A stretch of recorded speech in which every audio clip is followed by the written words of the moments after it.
13वें अध्याय में राजा सुरथ और वेश्या को देवी का वरदान का वर्णन किया गया है। ऋषि बोले, राजन, इस प्रकार मैंने तुमसे देवी के उत्तम महात्म्य का वर्णन किया जो इस जगत को धारण करती है। उन देवी का ऐसा ही प्रभाव है, वे ही विद्या या ज्ञान उत्पन्न करती हैं।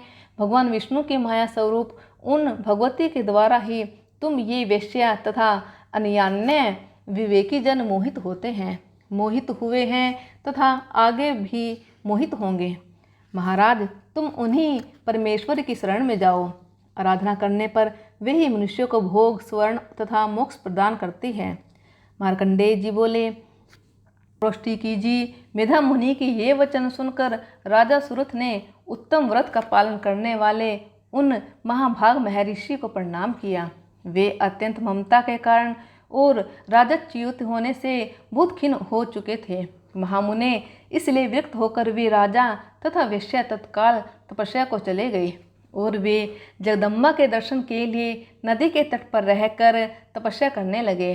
वे वेश्या उत्तम देवी सूक्त का जप करते हुए तपस्या में प्रवृत्त हुए।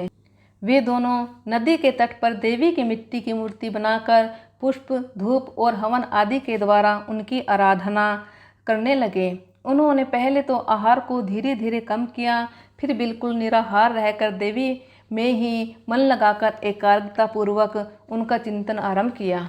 वे दोनों अपने शरीर के रक्त से बलि देते हुए 3 वर्ष तक लगातार संयम पूर्वक आराधना करते रहे।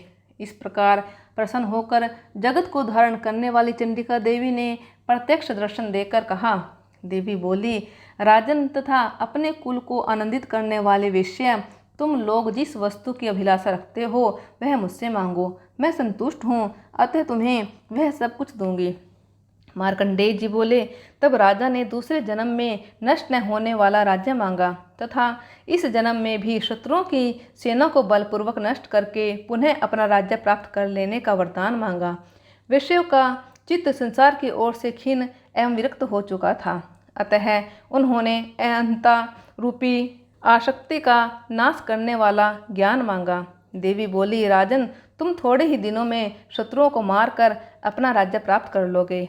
अब वहाँ तुम्हारा राज्य स्थिर रहेगा। फिर मृत्यु के पश्चात तुम भगवान विवस्वान या सूर्य के अंश से जन्म लेकर इस पृथ्वी पर सावर्णिक मनु के नाम से विख्यात होंगे। हे वेश्या, तुमने भी जिस वर को मुझसे प्राप्त करने की इच्छा की है उसे देती हूँ, तुम्हें मोक्ष के लिए ज्ञान प्राप्त होगा। मार्कंडेय जी बोले, इस प्रकार इन दोनों का मनोनुकूल वरदान देकर तथा उनके द्वारा भक्ति पूर्वक अपनी स्तुति सुनकर देवी अंबिका तत्काल अंतर्ध्यान हो गई। इस तरह देवी से वरदान पाकर क्षत्रियों में श्रेष्ठ सुरथ सूर्य से जन्म लेकर सावर्णी नामक मनु होएगे। बोले साचे दरबार की जय, शेरा वाली माता की जय, अम्बे मैया